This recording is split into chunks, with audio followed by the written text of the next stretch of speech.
बिस्मिल्लाहिर्रहमानिर्रहीम, अस्सलाम वालेकुम। आज के लेक्चर में हम लोग अर्निंग पर शेयर ईपीएस से रेलिवेंट कुछ मजीद प्रैक्टिस क्वेश्चन डिस्कस करेंगे, जिनमें सबसे पहले हम लोग करने लगे हैं एग्जाम्पल 26। एग्जाम्पल 26 में देखें तो हमारे पास इसकी दो रिक्वायरमेंट्स हैं। सबसे पहली रिक्वायरमेंट हमारे पास है prepare CLS statement of changes in equity for the year ended 31 December 2021 along with comparative figure. अच्छा, यहां तक क्वेश्चन की रिक्वायरमेंट को पढ़ा जाए ना तो भाई कहीं पे कुछ नहीं पता चलता कि इसने ईपीएस में से क्वेश्चन उठाया है। तो इसका मतलब ये है कि वो आपके IAS 33 को statement of changes in equity के साथ मर्ज करके एक सिंगल क्वेश्चन दे सकता है कि statement of changes in equity वाला ही सारा डाटा आपको प्रोवाइड किया जाए। एंड पर आपसे पूछ लिया जाए कि भाई आपके पास बेसिक एंड डाइल्यूटेड ईपीएस की वैल्यूज क्या होंगी, तो उसके लिए ये रिक्वायरमेंट्स की एडिशन करना कोई बड़ी बात नहीं है, ऐसा हो सकता है। अब ऐसा ही उसने यहाँ पे किया कि statement of changes in equity हम लोगों ने बनानी है। इसमें कहता है compute CS basic and diluted earnings per share to be disclosed in the statement of profit or loss for the year ended 31st December 21 and 20। अब देखें, इससे पहले जो हम लोगों ने प्रैक्टिस क्वेश्चन किया था ना, हमारा सारा फोकस बेसिक ईपीएस के ऊपर था। आज हम लोगों ने साथ साथ डाइल्यूटेड ईपीएस को भी देखना है। अगर इस क्वेश्चन के फर्स्ट पार्ट की बात की जाए तो फर्स्ट पार्ट कंपैरेटिवली सबसे ज्यादा इजी है, आप इजीली उसको हैंडल भी कर सकते हैं। क्वेश्चन को देखें कि हमें क्या कुछ इंफॉर्मेशन इसमें गिवन है। तो कहते हैं कि चांद limited was incorporated on 1 January 2020 with an authorized share capital of rupees 500 million comprising of 50 million share। बेटा ऑथोराइज्ड शेयर कैपिटल का आपसे कोई ताल्लुक नहीं होता। ऑथोराइज्ड शेयर कैपिटल से मुराद है कि कंपनी अपनी लाइफ के अंदर मैक्सिमम 50 मिलियन शेयर इशू कर सकती है, इससे ज्यादा की उसे इजाजत नहीं है। मतलब 500 मिलियन का शेयर कैपिटल अपने पास रख सकती है, इससे ज्यादा का शेयर कैपिटल नहीं रखा जा सकता। हाँ, इससे कम रख सकती है। तो कंपनी जब इनकॉर्पोरेशन में होती है तो वो अपने पास ऑथोराइज्ड शेयर कैपिटल की अमाउंट ज्यादा रखते हैं, जबकि जो इशू किया जाता है वो कम अमाउंट होती है। और जरूरत पड़ने पर फ्यूचर में वो इसमें इंक्रीज लाते रहते हैं, लेकिन maximum increase 500 million share capital का आ जाएगा, मतलब 50 मिलियन शेयर हो जाएंगे। इसका ना तो statement of changes in equity से कोई ताल्लुक है, ना ही ईपीएस की वैल्यू से कोई ताल्लुक है, इग्नोर करते हैं। राइट, नेक्स्ट देखें, आपके पास details of share issued are as follows. अब बेटा इनकॉर्पोरेशन है 1 जनवरी 2020, हम लोगों ने statement of changes in equity बनानी है 31 दिसंबर 21 एंड विद कंपैरेटिव 2020। तो 2020 का स्टार्ट 1 जनवरी 2020 से होना था। भाई ओपनिंग कुछ भी नहीं है आप लोगों के पास, तो ड्यूरिंग द ईयर अगर कोई शेयर कैपिटल वगैरह आपके पास आ रहे हैं तो ये सारे के सारे एडिशंस के तौर पर आएंगे, इश्यूएंस ऑफ न्यू शेयर्स के तौर पर आपके पास आएंगे, ना कि बैलेंस ब्रॉट डाउन। तो बैलेंस ब्रॉट डाउन आपने सबके नील लिख देने हैं। अब क्या क्या चीजें उसमें शामिल होंगी, भाई टोटल के कॉलम्स आपको नहीं चाहिए, तो आपको याद होगा statement of changes in equity में मैंने आपसे कहा था कि आपने इतनी स्पेस रखनी है कि 2-3 कॉलम्स मजीद उसमें ऐड हो सके। तो अगर आप यहाँ पे देखें, सबसे पहले आपसे के पास इनकॉर्पोरेशन कब हुई, 1 जनवरी 2020, लेकिन फर्स्ट टाइम जो शेयर्स इशू किए गए हैं वो कब, तो जनवरी एंड फेब में कोई शेयर्स वगैरह नहीं थे, इनकॉर्पोरेशन के प्रोसेस से कंपनी गुजर रही थी। अब यहाँ पे आया 1 March, CL issue 20 million shares at rupees 18। अब यहां पर अगर देखें तो हमसे कहा गया था कि 50 million shares and authorized share capital is 1। तो मतलब यहां से हमें पता चल रहा था कि हमारे एक शेयर की पार वैल्यू 10 रुपीज है। तो इसमें जो 20 मिलियन हमने इशू किया है, तो 20 मल्टीप्लाइड बाय 18 नहीं करना, 20 मल्टीप्लाइड बाय 10 200 शेयर कैपिटल के पास, and 20 multiplied by 8 160 share premium के पास लेके जाना था statement of changes in equity के अंदर। तो हम लोग ये देखें, ये लेके चले गए, आपको ये बात क्लियर हो चुकी होगी। और अगर बेसिक ईपीएस की बात करें तो बेसिक ईपीएस के लिए बेटा आपके पास 20 मिलियन नंबर ऑफ शेयर्स मौजूद है। यहां पर हम लोगों ने नंबर ऑफ शेयर्स देखने होते हैं, ना कि अमाउंट ईपीएस की कैलकुलेशन में। और statement of changes in equity में हम लोगों ने अमाउंट्स को देखना होता है। अमाउंट्स में पार वैल्यू चली जाती है शेयर कैपिटल के पास, और एक्सेस अमाउंट चली जाती है शेयर प्रीमियम के पास। ये बात क्लियर हो गई। अच्छा, फिर कहते हैं 1 अक्टूबर 2020 सीएल इशूड 15% बोनस शेयर। अब देखिए ये बोनस शेयर आए, सबसे पहले बोनस शेयर हम लोग क्या करते हैं statement of changes in equity में, 200 उसका 15%, तो 200 का 15% हमारे पास कितना आ गया, 30। अब बोनस शेयर हैं, बोनस डिविडेंड नहीं है, तो कहां से जाएगा, तो शेयर प्रीमियम से लेस कर दिया। अब देखिए ये आपकी statement of changes in equity बन गई। साथ में आपने जब यहाँ पे ईपीएस की कैलकुलेशन की, weighted average number of share, उसके लिए आपने 20 को मल्टीप्लाई कर देना है 1 मार्च से 1 अक्टूबर तक। तो कितने महीने आपके पास बनेंगे, मार्च, अप्रैल, मई, जून, जुलाई, अगस्त, सितंबर। तो ये आपके पास 7 मंथ बन रहे हैं, तो 7/12। अब बोनस इशू आपके पास आया 15 का, 20 का 15, आपने कितने बोनस इशू कर दिए, 3। तो आपके पास टोटल नंबर ऑफ शेयर्स कितने बन गए, तो बोनस इशू की वजह से एडजस्टमेंट फैक्टर आएगा कितना, 1.15, ऑलराइट, और मल्टीप्लाइड बाय 1.15। ये बात आपको क्लियर हो चुकी होगी। फिर आप लोग पहुंचे यहां से, द मार्केट प्राइस पर share immediately before the announcement of bonus was ₹24। हमें इससे कोई कर सकता है, ऑलराइट। अब आपने क्वेश्चन सॉल्व करते हुए यही चीजें सोचनी है कि कौन सी रेलिवेंट इंफॉर्मेशन है, कौन सी रेलिवेंट इंफॉर्मेशन है, कौन सी इंफॉर्मेशन को कहां पर इनकॉर्पोरेट करना है। ये आपको ना बेसिकली कंफ्यूज कर रहा होता है कि कहीं आप राइट इशू वाला जो एडजस्टमेंट फैक्टर है बोनस इशू के ऊपर बोना लगा दो, तो आपको मजबूर कर रहा होता है कि यार आप ऐसा कुछ करो। क्लियर। अच्छा नेक्स्ट देखें, कहते हैं 1 सितंबर 21, मतलब 2020 खत्म हो चुका है, अगले साल की बात आ गई, तो भाई आप इसको कुछ देर के लिए होल्ड कर सकते हो। फिर क्या हुआ, कहते हैं following information has been extracted from share draft financial statement. तो यहां से हमें पता चला कि भाई हमारे पास प्रॉफिट्स कितने हैं, 48, एंड तो भाई मैं statement of changes in equity पहले कौन से साल की बना रहा हूं, 2020 की, तो उसका प्रॉफिट लूंगा ना। और साथ में मुझे कहा गया रिवैल्यूएशन सरप्लस, तो मुझे पता चल गया कि share capital, share premium, retain earning, revaluation surplus, ये 4 चीजें आएंगे statement of changes in equity में। रिवैल्यूएशन सरप्लस का पता चल गया। फिर वो आपसे कहता है कि 2020 का फाइनल कैश डिविडेंड 10% है, तो बेसिकली ये 2020 में नहीं जाएगा, ये 21 में जाएगा। तो आपने इस बात का भी ख्याल रखना है। फिर आपसे क्या कहता है, कहता है कि भाई आप ये 48 ना लेके चले जाना, कहते हैं after the preparation of the draft financial statement for the year 31 दिसंबर 2021, मतलब 2021 की भी फाइनेंशियल स्टेटमेंट्स बन चुकी हैं हमारे पास। उसके बाद हमें पता चला, क्या चीज पता चली, it was discovered that installation cost of ₹12 million relating to plant capitalized on 1 August 2020। अब बेटा इंस्टॉलेशन कॉस्ट है तो क्या एक्सपेंस आउट होती हैं, या part of cost of acid बनती हैं, कैपिटलाइज्ड होती रहती है, कैपिटलाइज करनी चाहिए थी हमें, कैपिटलाइज्ड होती हैं तो फिर वो डेप्रिशिएट भी होती हैं। हमने क्या, ये कब हुई, 1 अगस्त 20 was wrongly expensed out, हमने उसको एक्सपेंस आउट कर दिया, कौन से साल में, तो 2020 का प्रॉफिट गलत,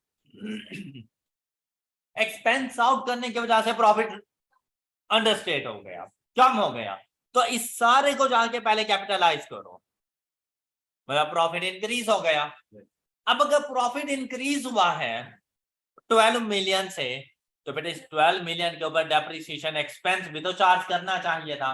तो आपसे कहते हैं कि 20% reducing balance method depreciation expense, तो 12 मल्टीप्लाइड बाय 20 मल्टीप्लाइड बाय 5/12, 1 अगस्त से 31 दिसंबर, 1 मिलियन।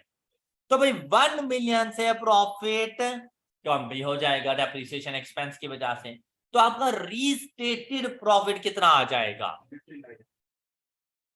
तो ईपीएस के लिए भी आपने 59 यूज करना है और statement of changes in equity में भी आपने 59 लेकर जाना है। बात क्लियर? अच्छा, फिर इसका इम्पैक्ट आपके नेक्स्ट ईयर में गया या नहीं गया? 12 मिलियन का जो आपने एक्सपेंस आउट किया था उसका इम्पैक्ट एज सच नहीं गया, वो सिर्फ 2020 के लिए था। लेकिन वो 12 मिलियन कैपिटलाइज करने की वजह से उसका जो डेप्रिसिएशन एक्सपेंस है उसका इम्पैक्ट लेकर जाएं। अब उसके ऊपर डेप्रिसिएशन एक्सपेंस, उसने कहा कि रिड्यूसिंग बैलेंस मैथड, मैंने कितना कैपिटलाइज किया? 12, उसमें से 1 मिलियन मैंने डेप्रिशिएट कर दिया, बाकी अमाउंट 11 का हम लोग डेप्रिसिएशन चार्ज करेंगे 11 की 20%, 2.2। तो भाई ये 2.2 से माइनस हो जाएगा डेप्रिसिएशन एक्सपेंस की वजह से, प्रॉफिट रीस्टेट हो गया। तो इसका रीस्टेटेड प्रॉफिट हमारे पास कितना आ गया? ये हम लोग जाके यूज करेंगे 63.8, इसके अलावा और कोई चेंज नहीं। ये पॉइंट अकाउंट फॉर हो गया। अब आए इसके ऊपर, हम लोग इससे पहले अपना शेयर कैपिटल, शेयर प्रीमियम लिख चुके थे। अब हम लोग रिटेन अर्निंग्स लिख लेंगे अपने पास। रिटेन अर्निंग्स कितनी आ जाएंगी अब हमारे पास? 59 और रिवैल्यूएशन सरप्लस रिकॉर्ड कर देंगे कितना? 20 का। तो हम लोग आए, ये हम लोगों ने 59 रिकॉर्ड किया, यहाँ से 20। अब ये जो फाइनल डिविडेंड है इसका ताल्लुक हमारे 2020 से नहीं है, इसलिए आपने इसको क्लोज कर देना था और नेक्स्ट ईयर के लिए ये आपके ओपनिंग बैलेंसेस बन जाते थे। जब आप लोग नेक्स्ट ईयर में गए थे तो बेटा सबसे पहले प्रीवियस ईयर का फाइनल डिविडेंड पे करते 10%। तो 10% कौन सी अमाउंट पर पे करेंगे? 230 का 10% पे किया, कितनी अमाउंट आपके पास आ गई? 23। और अगर आप लोग यहाँ पर देखो कौन सा डिविडेंड है? कैश डिविडेंड है, तो कहां से जाएगा? तो ये देखो रिटेन अर्निंग से आपने माइनस कर दिया। फिर बात आ जाती है नेक्स्ट, आप लोगों के पास देखें यहाँ पर प्रॉफिट तो एंड पे लेकर आएंगे ना 63.8। यहाँ पर देखिए 1 सितंबर को 40% right shares at a premium of ₹12.5। तो मतलब इशूड वैल्यू क्या है? 22.5। लेकिन अब देखो 10 रुपीज के हिसाब से चला जाएगा शेयर कैपिटल के पास, 12.5 रुपीज के हिसाब से चला जाएगा शेयर प्रीमियम के पास। अब यहां पर 40%, किसका 40%? Opening balance of share capital. Opening balance of share capital कितना है? 230 का 40%, तो ये 92 आपके पास इधर आ गया।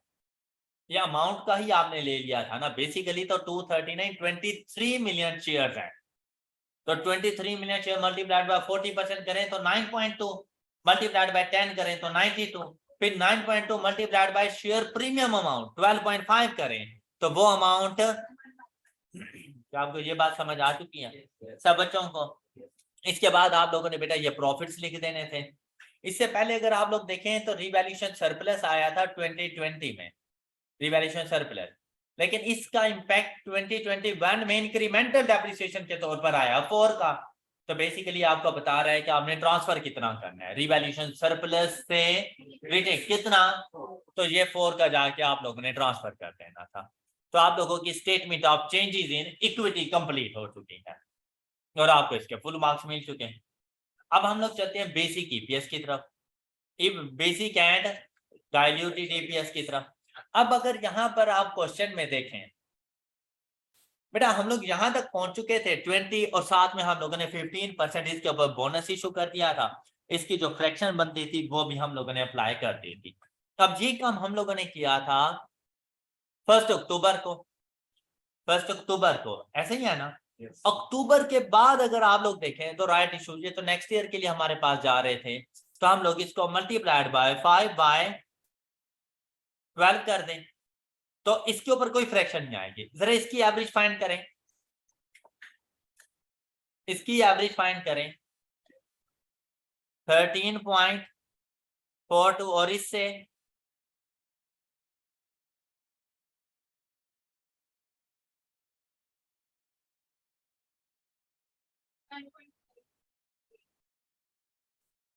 और टोटल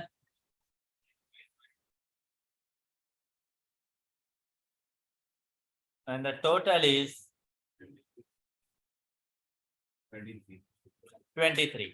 अच्छा, अब अगर हमारे पास पोस्ट 21 का कोई डाटा ना होता तो फिर मैं सिंपली जाकर ना और कोई और एडजस्टमेंट में ना होती, फिर तो मैं 48 डिवाइडेड बाय 23, और बेसिकली मैंने 2020 में किया भी ऐसा ही था। 2020 में मैंने 48 को लिया था, क्योंकि 2020 में तो ये ठीक ही नहीं हुआ था प्रॉफिट। तो 2020 का जो मैंने ईपीएस फाइंड किया हुआ था इससे पहले, वो मैंने 48 पर ही फाइंड किया हुआ था। ये तो 21 की भी financial statement, drop financial statement के बाद पता चला ना कि एरर है, तो जाके अर्निंग्स को हमने ठीक किया। तो अब ठीक वाली अर्निंग्स कितनी है? 59। तो 59 के ऊपर जाके कैलकुलेट करेंगे। लेकिन इसके साथ आपने देखना है कि क्या कोई एडजस्टमेंट फैक्टर आएगा प्रीवियस ईयर, नेक्स्ट ईयर के लिए। तो देखिए यहां पर 40% राइट शेयर्स, तो क्या एडजस्टिंग फैक्टर 1.4 कर दूं? 40% राइट शेयर्स नहीं करना, क्योंकि इसके लिए जो एडजस्टिंग फैक्टर का फार्मूला है वो डिफरेंट है, चेंज है हमारे पास। इसके लिए क्या हमारे पास फार्मूला आता है? अब देखिए भाई, नेक्स्ट ईयर के लिए जब आप लोग जाएंगे आपके पास ओपनिंग कितना होगा? 23, ऑलराइट, मल्टीप्लाइड बाय। इसके बाद आप लोग देखें 1 सितंबर तक तो कुछ नहीं हुआ, और डेट सिर्फ एक ही गिवन है 8 मंथ्स के लिए, 8/12, राइट। फिर आप लोग गए और 40%, तो 23 का 40% 9.2, और आपके पास टोटल नंबर ऑफ शेयर्स आपके पास आ गए 22.2, सॉरी 32.2। ये बात क्लियर? और ये 32.2 कब तक रहे? तो इसकी वजह से, इस राइट इशू की वजह से हमारे पास एडजस्टमेंट फैक्टर आएगा।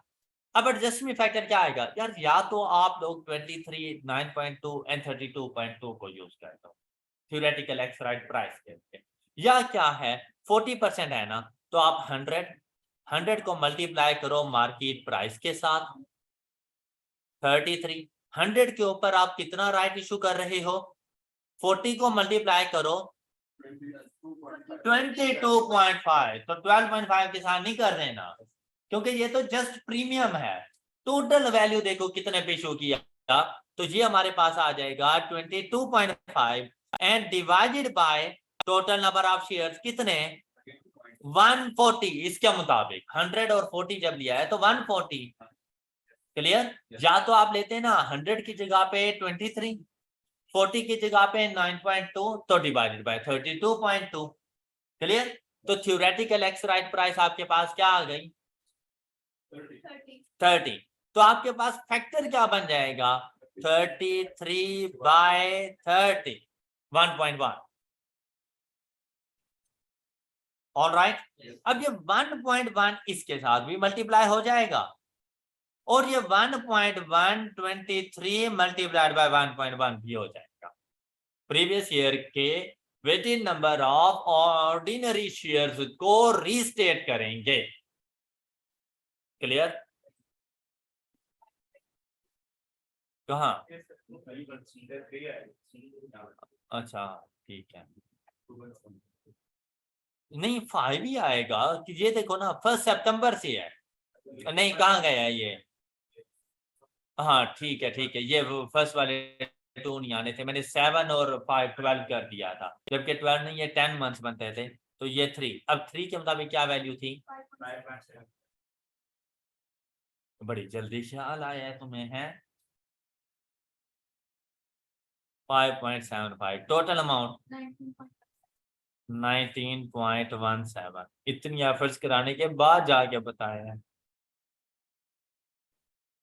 19.17। ओके अच्छा, बाकी ये सारा सोल्यूशन बिल्कुल ठीक है। ये वर्किंग हो रही है 2020 के लिए, और ये वर्किंग हो रही है 2021। ऑल राइट, कोई इशू? अब आप लोगों ने 2020 के लिए भी रीस्टेट कर देना है 19.17 मल्टीप्लाइड बाय 1.1, यहां से आपके पास ये वैल्यू आ गई। अब यहां पर जब आप लोग पहुंचे, इसके अलावा तो कोई और चेंज नहीं था ना, तो सबसे पहले 2021 के लिए वेटेड एवरेज नंबर, अब इसके लिए देखो क्या वैल्यू आपके पास आ रही है 16.87। यहां से इसके लिए देखो कोई फैक्टर अप्लाई नहीं होना इसके ऊपर, वैल्यू 10.73, और इसकी वजह से हमारे पास टोटल अमाउंट कितनी बन रही है 27.6।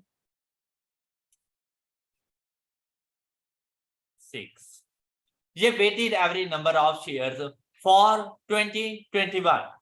अब हम लोगों ने क्या करना है भाई, बेसिक ईपीएस अगर आपने फाइंड करना है तो इसके लिए चलिए 2021 की पहले बात करें। तो 2021 के लिए बेटा आप लोगों ने ये नेट प्रॉफिट उठाना है 63.8, जो उसका करेक्ट प्रॉफिट है 63.8, मतलब आपने ऐसे ही बताना है 66 माइनस 2.2, तो 63.8 डिवाइडेड बाय 27.6, तो आपके पास बेसिक ईपीएस ऑफ 2021 क्या हो जाएगा 2 पॉइंट, और इसके लिए 2020 के लिए तो 59 डिवाइडेड बाय, यहां से देखो ये वैल्यू आपके पास क्या आ रही है रीस्टेटेड 19.17 मल्टीप्लाइड बाय 1.1,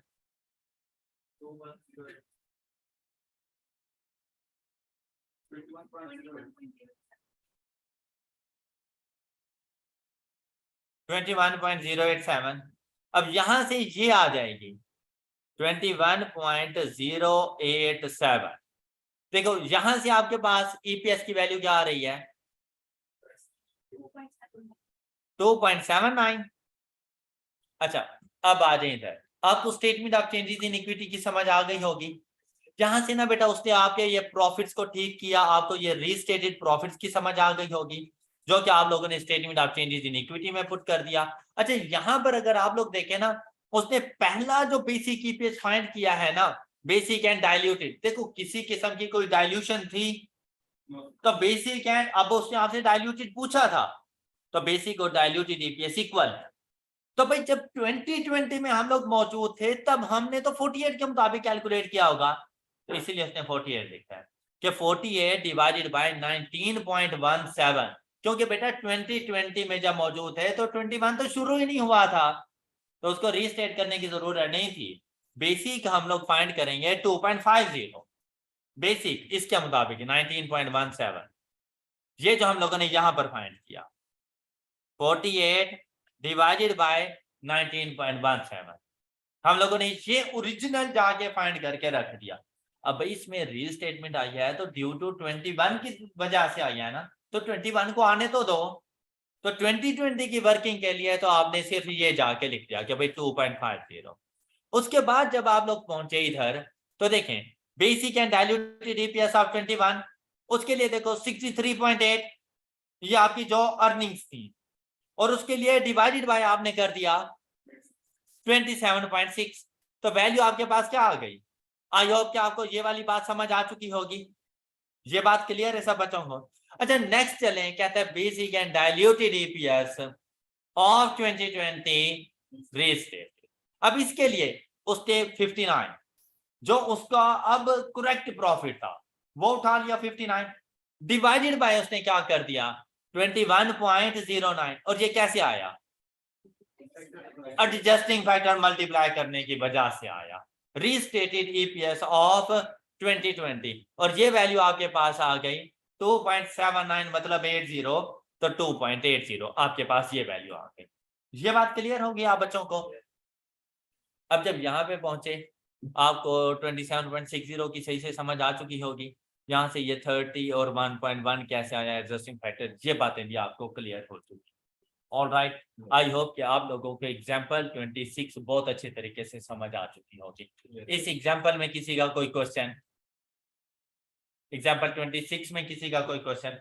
अच्छा बेटा यहाँ पर ना एक न्यू कॉन्सेप्ट है ईपीएस से रेलिवेंट, जो कि हमारी बुक्स में कहीं पर भी डिस्कस नहीं किया गया था, और वो ये है कि सपोज हम लोग ना इसका कंपैरिजन करते हैं इस क्वेश्चन के साथ। इस क्वेश्चन क्या ना उन्होंने सिर्फ एक पार्ट आपको दिया हुआ है, बेसिकली इन एक्चुअल इसके साथ एक और पार्ट भी है कि आपको बताया जाता है कि net profit after tax from continuing operation is 765, and net profit after tax from discontinued operation is 155। मतलब आपके पास ना एक तो 765 है, फिर कुछ ऑपरेशंस ऐसे हैं जो हमने आने वाले साल में डिसकंटिन्यू कर देने हैं या इस साल डिसकंटिन्यू कर चुके हैं। उन ऑपरेशंस की वजह से हमें जो प्रॉफिट हुआ है वो 155 का हुआ।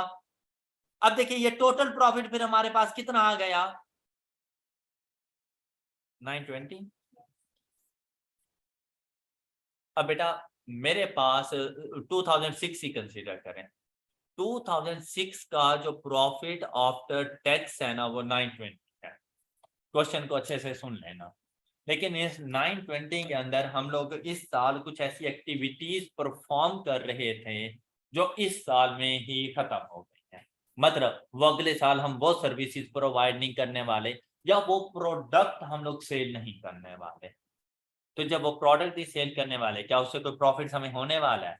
तो आपको बताया जाता है कि यार ये जो 920 है ना, इसमें से 765 का प्रॉफिट ऐसे ऑपरेशन से है जो अगले साल भी कंटिन्यू रहेंगे, अभी भी कंटिन्यू है हमारे पास। और इस 920 में 155 का प्रॉफिट ऐसी एक्टिविटीज से आया था जो आज इस साल हम खत्म कर चुके हैं, डिसकंटिन्यू कर, जो अगले साल नहीं है।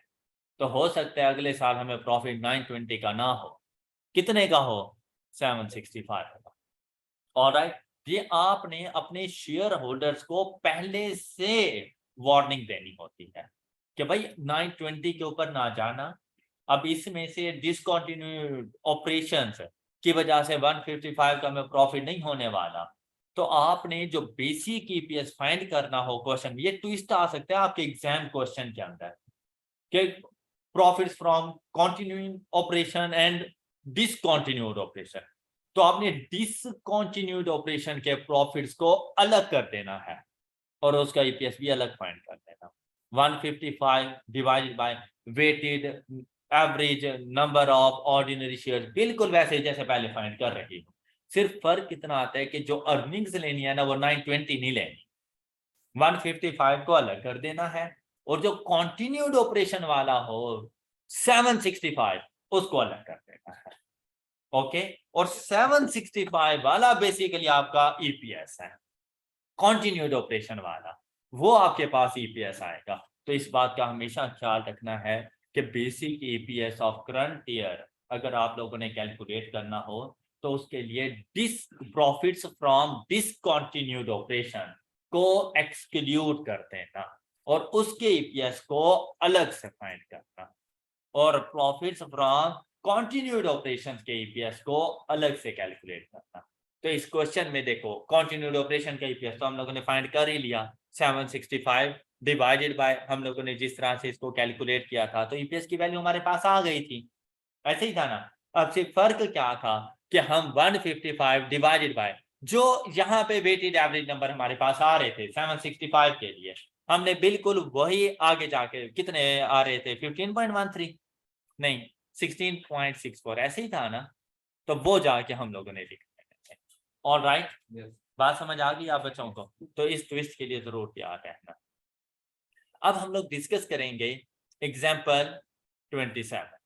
एग्जाम्पल 27 में calculate basic and diluted earning per share and prepare disclosure note in accordance with IAS 33 for the year ending 31 December 2007, comparatives are not required.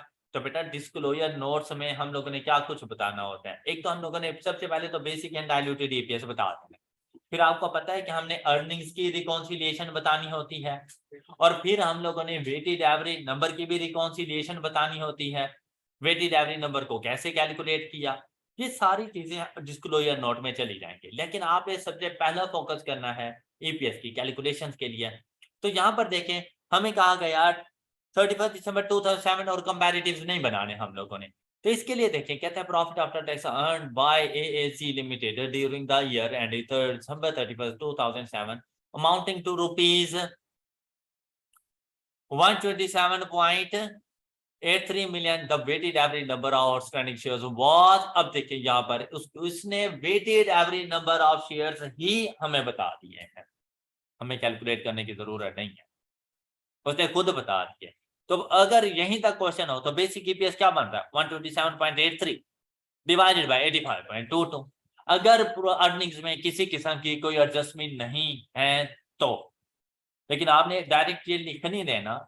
आगे क्वेश्चन को देखा तो पता चला details of potential ordinary shares as at December 31, 2007 और as follow. तो यहां से पता चला डाइल्यूटेड ईपीएस डिफरेंट है और डाइल्यूटेड ईपीएस के लिए मुझे वर्किंग करनी पड़ेगी।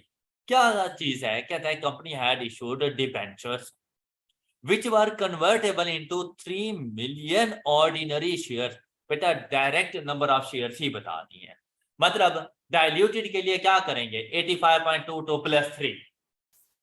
ओके, नंबर ऑफ शेयर्स में 3 मिलियन मजीद ऐड हो जाएंगे डाइल्यूटेड ईपीएस की कैलकुलेशन के लिए। फिर क्या कहता है, the debenture holder can exercise the option on December 31, 2009 if the debentures are not converted into ordinary shares they shall be redeemed on December 31, 2000। भाई ऑप्शंस है कि भाई या तो आप अपने डिबेंचर्स को ऑर्डिनरी शेयर होल्डर में कन्वर्ट कर लो या आके हमें हमारे डिबेंचर्स वापस दे दो और हमसे पैसे ले दो। क्लियर, मतलब कन्वर्ट तो हो सकते हैं ना, ये तो बाद में देखना पड़ेगा कि हम कन्वर्ट करवाएं या जाके रिडीम करवाएं, ये बाद में देखना पड़ेगा। पोटेंशियल ऑर्डिनरी शेयर्स तो है ना अभी के लिए। फिर क्या कहता है, the interest on debenture for the year 2000 amounting to rupees. तो भाई बेसिक कैलकुलेशन में इसका कोई काम नहीं है, लेकिन डाइल्यूटेड की कैलकुलेशन में मुझे पता चल गया कि 127.83 और जब ये कन्वर्ट होंगे तो इसकी वजह से मेरी अर्निंग्स में 7.5 मिलियन का इंक्रीज आ जाए। फिर मुझे ये इंटरेस्ट तो पे नहीं करना पड़ेगा ना, तो 7.5 मिलियन का इंक्रीज आ जाएगा डाइल्यूटेड ईपीएस फाइंड करने के लिए, और नंबर ऑफ शेयर्स में 3 मिलियन का इंक्रीज आ जाएगा। ऑलराइट, तो डाइल्यूटेड ईपीएस में आपने कुछ ऐसा ही करना था कि डाइल्यूटेड ईपीएस की कैलकुलेशंस के लिए इन दोनों चीजों को सबसे पहले आपने अपने पास रिकॉर्ड कर लेना था। अब देखो यहां पर हम लोगों ने अगर diluted EPS potential ordinary share एक से ज्यादा हो तो उनकी रैंकिंग भी देखनी होती है कि किस रैंकिंग में डाइल्यूशन करनी है। उसका ताल्लुक किस चीज से होता है, इंक्रीमेंटल ईपीएस से। तो हमें पता चला कि हमें बेनिफिट कितने का होगा, नंबर ऑफ शेयर्स कितने, इंक्रीमेंटल ईपीएस कितना आ जाएगा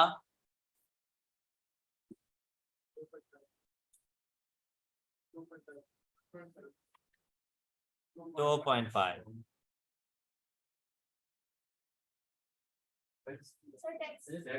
अच्छा, अब इसके ऊपर टैक्स 30%, तो फिर 7.5 का 70% मल्टीप्लाइड बाय 7%। अब ये अमाउंट नेट अमाउंट कितनी आ जाएगी 5.25 divided by 3 is equal to 1.75।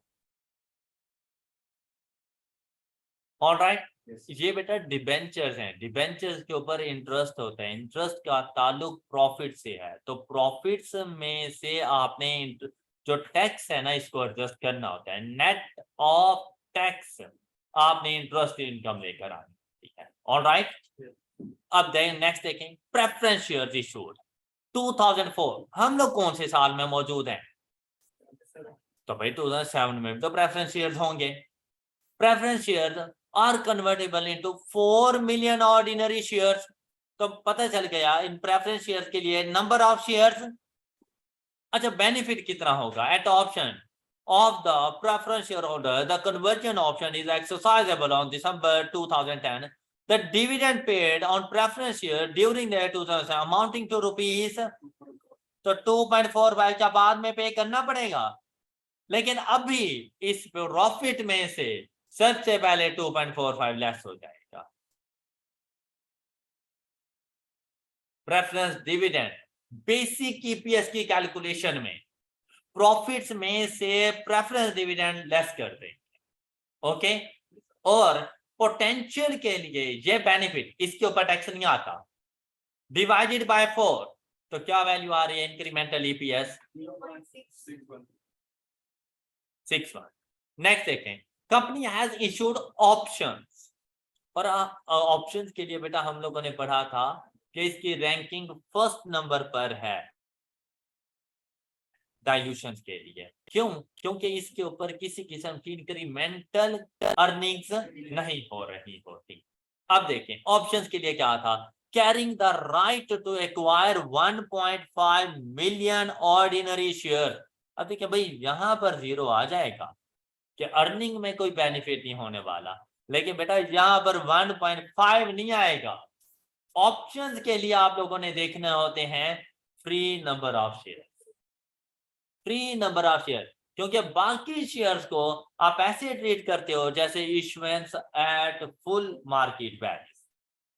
Okay, अच्छा अब कैसे, 1.5 million ordinary shares of the company on or after December 31, 2007 at a strike price of rupees 9.90 per share during the year 2007. The average market price of the shares was rupees 11 per share।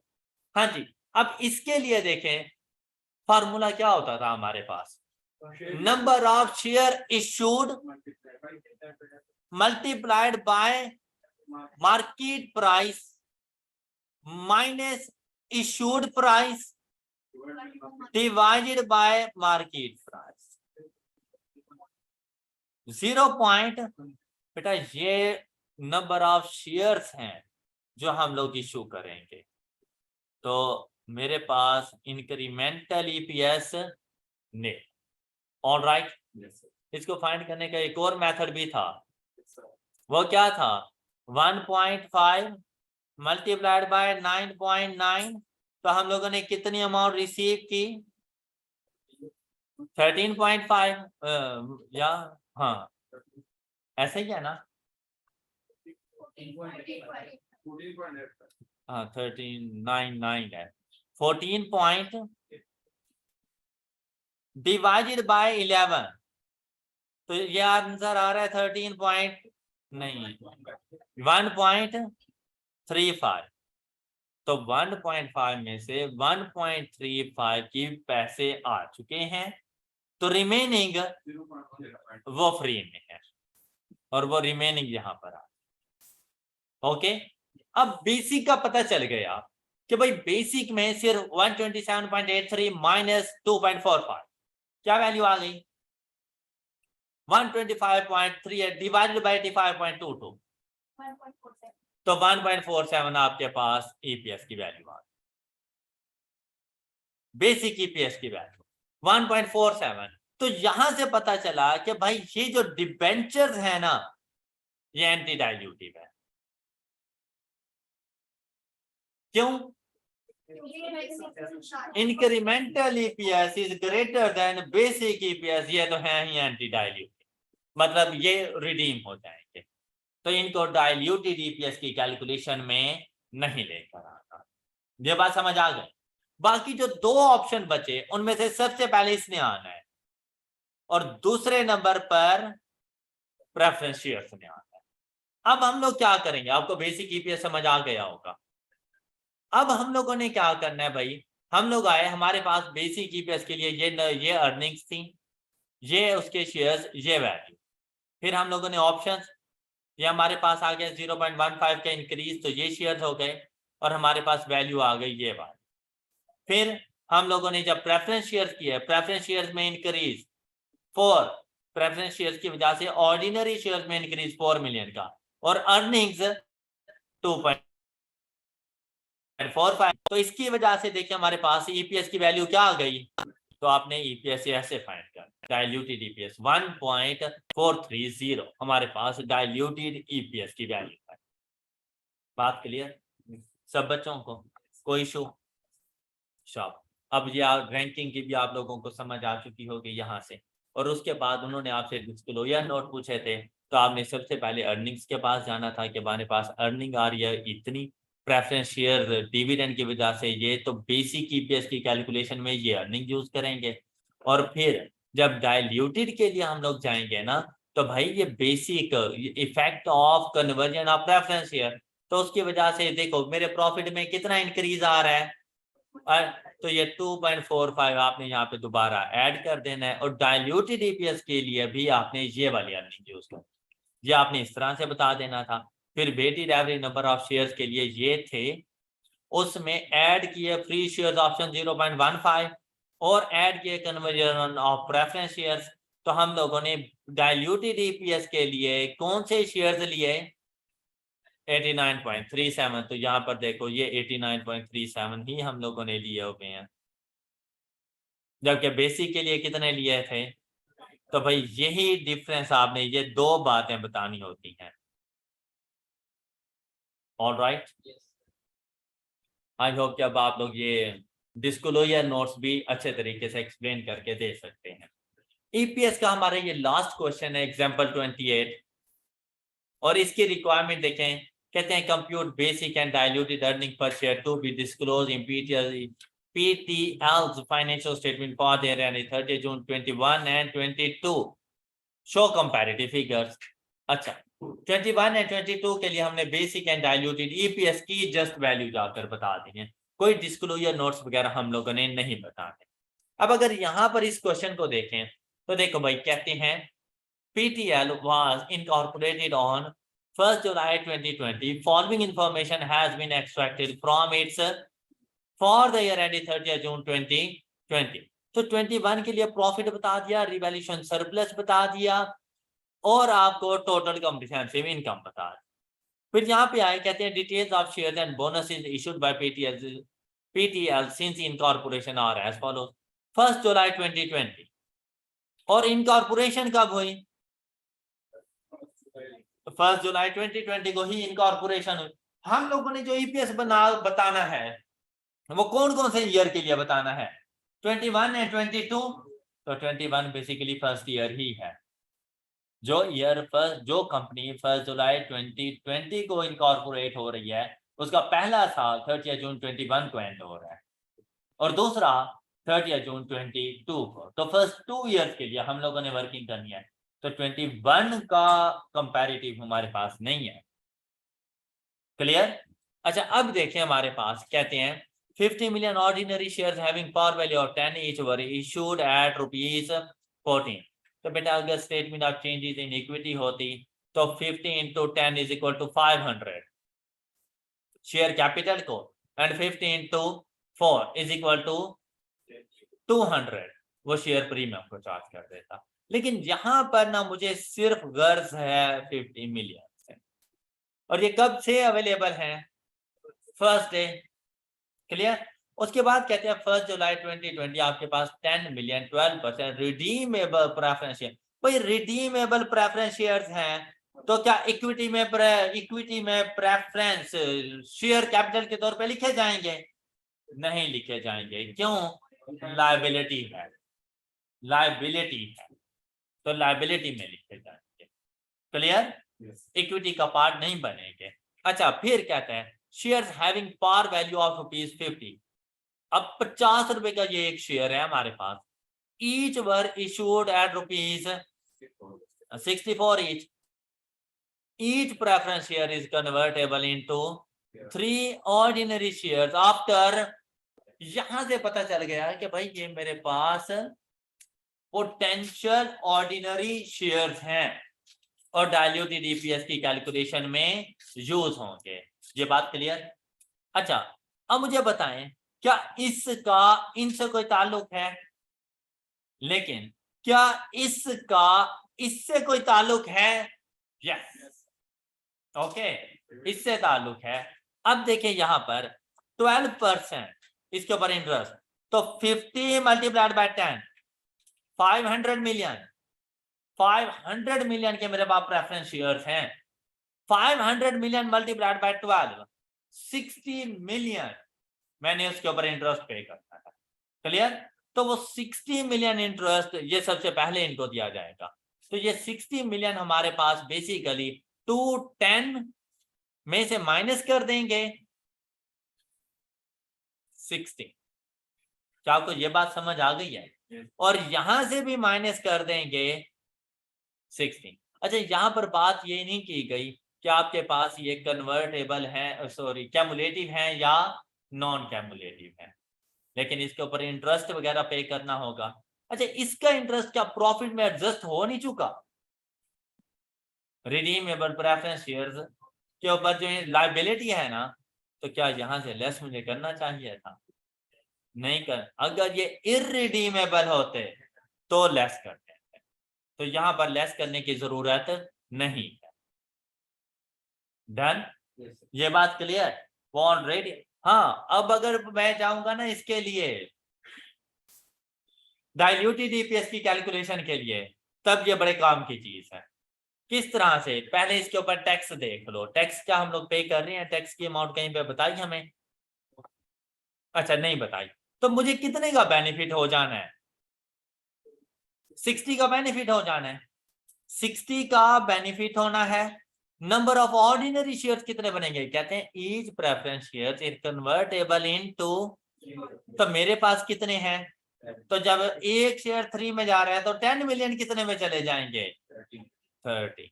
तो incremental EPS कितने आ जाएगा? 2 का। ये बात clear है? Okay है ये बात।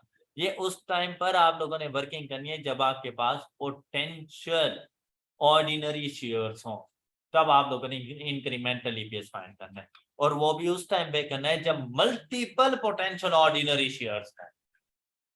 क्लियर? सिंगल हो तो फिर ये वर्किंग करने की ऐसा जरूरत नहीं होती, लेकिन उस सूरत में भी हमें देखना पड़ता है कि डाइल्यूशन है या एंटी डाइल्यूशन है। क्या हो सकता है अगर एंटी डाइल्यूशन हुआ तो कहीं हम डाइल्यूट ना कर बैठे उसको, तो आपने वो बतानी होती है रीजन कि भाई मैंने इसको डाइल्यूट क्यों नहीं किया, और उसके लिए सिर्फ यही है कि इंक्रीमेंटल ईपीएस का कंपैरिजन आपने कर देना है बेसिक ईपीएस की वैल्यू के साथ। ओके है ये बात? अच्छा, नेक्स्ट देखें। कहते हैं ऑन 1 Feb 2021, अभी 21 ही चल रहा है, ये 30 जून तक चलेगा, तो मतलब 7 मंथ्स गुजर चुके हैं। क्या कहते हैं? Further 20 million ordinary shares having par value of 10 each were issued at prevailing market price of rupees, ये ऐसा नहीं है जैसे issuance of share at full market price। Okay, कोई राइट शेयर तो नहीं है ना, ऑर्डिनरी शेयर ही हमने इशू कर दिए और जो मार्केट प्राइस है उसके ऊपर इशू कर दिए, तो फिर तो कोई फ्रैक्शन नहीं अप्लाई होनी। सिर्फ क्या फर्क पड़ना है यहाँ पर, वो जो 50 था, 50 में मजीद 20 इंक्रीज हो जाएगा, टोटल 70 हो जाएंगे। ये 50 फॉर 7 मंथ्स और ये 70 फॉर, देख लेते हैं कहाँ तक है, हो सकता है जून से पहले कोई और एडजस्टमेंट्स आ जाए, तो इसीलिए इतना जल्दी इसके ऊपर टाइम फ्रैक्शन अप्लाई नहीं कर, लेकिन इसकी वजह से कोई एडजस्टिंग फैक्टर नहीं है, तो वो एडजस्टिंग फैक्टर मल्टीप्लाई नहीं होगा। क्लियर? फिर क्या कहते हैं? 1 अक्टूबर 21 साल एंड हो गया, हमारे पास ये वाला साल एंड हो गया 30 जून 21 को। तो यहां पर ये जो हमारे पास मौजूद है ना 70 multiplied by is equal to, इसको जरा देखें 29.17, और इसके लिए और टोटल। अब अगर इसका ईपीएस फाइंड करना हो ना, तो वो मेरे पास कितना आ जाएगा? 210 डिवाइडेड बाय 58.34, ये इसके ईपीएस की वैल्यू, फर्स्ट ईयर की ईपीएस की वैल्यू मेरे पास ये आ जाएगी, और ये अमाउंट मेरे पास क्या बन जाती है? 3.6। लेकिन इस बात का ख्याल रखिएगा कि अगर नेक्स्ट ईयर में किसी किस्म के एडजस्टिंग फैक्टर हैं, तो उसकी वजह से 21 का ईपीएस रीस्टेट हो जाएगा। तो ये अभी रीस्टेटेड नहीं है, ये अभी इसका बेसिक ईपीएस की वैल्यू है, जिसमें अभी 22 को अकाउंट फॉर नहीं किया गया। क्या आपको ये बातें समझ आ गई? अब जब आप लोग जाएंगे ना 22 के पास, तो उसमें ओपनिंग कहां से स्टार्ट करेंगे? 70 से। चेंज आ रहा है अक्टूबर तक, तो जुलाई से अक्टूबर तक, जुलाई अगस्त सितंबर, 3 मंथ्स, 3/12 से मल्टीप्लाई कर दें। अच्छा, फिर क्या चेंज आया? 40% राइट शेयर्स वर इशूड, तो 70 का 40% फाइंड करें, तो 70 का 40% 28, कितने नंबर ऑफ शेयर हो गए आपके पास? अब आप लोगों ने भाई फ्रैक्शन अप्लाई करनी है, एडजस्टमेंट फैक्टर अप्लाई हो जाएगा। वर issued at a premium of ₹10 पर शेयर, तो कितने पर इशू किया? 20 पर इशू किया, जबकि इसकी मार्केट वैल्यू कितनी है? 30। अब इसका एडजस्टमेंट फैक्टर किस तरह से फाइंड करेंगे हम लोग? तो देखो भाई, 100 मल्टीप्लाइड बाय 30। आई होप कि आपको ये 100 की स्टोरी समझ आ चुकी है। एंड 40 मल्टीप्लाइड बाय, तो बस यही ख्याल रखना यहाँ पे 10 ना लिख देना, and divided by is equal to, तो एडजस्टमेंट फैक्टर कितना आ जाएगा? 30 बाय 27 पॉइंट। अब इससे पहले इसने भी मल्टीप्लाई हो जाना इसके साथ, और प्रीवियस ईयर के weighted average number of ordinary share restate हो जाएंगे 30 बाय 27.14। ऑल राइट, क्लियर ये बात? अच्छा फिर सुने, नेक्स्ट पॉइंट में कहते हैं 1 November 2021 3 million convertible bonds having par value of ₹100 each were issued. The bond carrying interest 10% per annum payable 31st October each year. Each bond is convertible into 7 ordinary shares after। अच्छा यहाँ पर अगर आप लोग देखें तो आपके पास ये बॉन्ड्स हैं, कन्वर्टेबल बॉन्ड। क्या बॉन्ड्स आपके शेयर कैपिटल का पार्ट बनते हैं? नहीं बनते। तो 98 multiplied by is equal to, अच्छा अब ये वाली वैल्यूज फाइंड कर लें, इनका ताल्लुक डाइल्यूटेड ईपीएस की वैल्यूज के साथ है। अब यहां पर ये एवरेज कितनी बन रही है, और ये एवरेज आपके पास कितनी बन रही है? टोटल। अब जब 2022 का ईपीएस फाइंड करने जाएंगे तो 250 डिवाइडेड बाय 92.84, तो इसका बेसिक ईपीएस हमारे पास क्या आ गया? 2.69 ये रहा बेसिक ईपीएस ऑफ 2020। अब 21 में भी चेंज हो जाना था। क्या चेंज हो जाना था? यहां पर देखें 58.34 multiplied by 30 by 27.14 is equal to 64.49, और यहाँ पे 210 divided by 64.49 3.26 basic EPS of 2021 restated. क्या आपको ये बात सही से समझ? अभी तक मैंने आपको ये वाली चीज बता दी, साथ में बेसिक ऑफ 2022 आप लोगों को बता दिया गया, और इसके साथ यहाँ पर देखें ये जो आप लोगों ने बेसिक ईपीएस ऑफ 21 3.6 कैलकुलेट किया था, यहाँ पर ये वैल्यू आपने मुझे बताई थी, तो मैंने आपको ये भी यहाँ पर बता दी। आई होप कि बेसिक ईपीएस आपको अच्छे तरीके से समझ आ चुका है। यहां तक अगर किसी का कोई क्वेश्चन है तो वो मुझसे पूछ लें। अब हम लोग चलते हैं जरा डाइल्यूटेड ईपीएस की तरफ। तो डाइल्यूटेड ईपीएस में अगर आप लोग सबसे पहले जाकर देखें 21 को, तो 21 के लिए देखें 3.6 आपने फाइंड किया था, किसको बेस बनाकर? 210 को। आपके पास एवरेज नंबर कितने थे?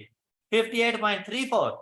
तो अभी ये समझना है जैसे 22 है ही नहीं, तो इसकी वजह से यहां पर आए, यहां पर कितने का बेनिफिट हुआ?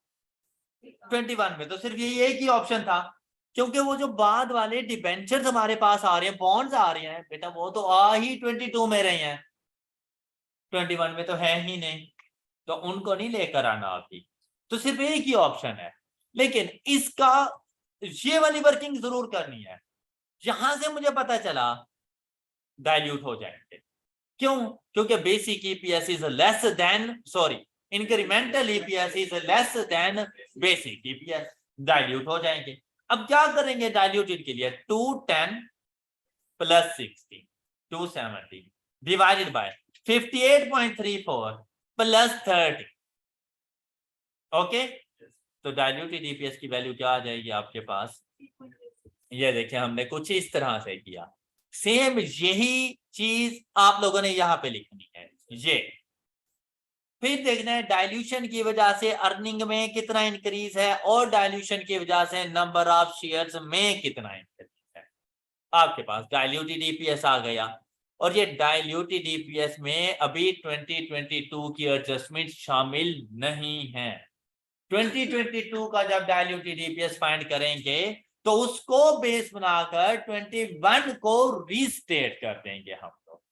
ऑलराइट, अब जब हम लोग गए 22 में तो देखिए भाई 22 का बेसिक ईपीएस आप लोगों ने फाइंड किया 250, तो जब इसका डाइल्यूटेड फाइंड करने लगो तो 250 ही लेकर आना। बुक में ठीक कर लो इसको, 210 लिखा हुआ इसमें, 250 ही लेकर आना।